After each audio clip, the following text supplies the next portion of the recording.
Pertama, kami memotong lapisan pelindung dari kabel UTP yang akan digunakan nanti menggunakan sebuah silet.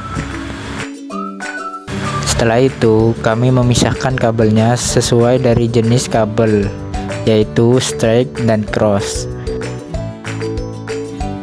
Selanjutnya, kami menghubungkannya dengan konektor RJ45 sesuai urutan dari tipe kabelnya.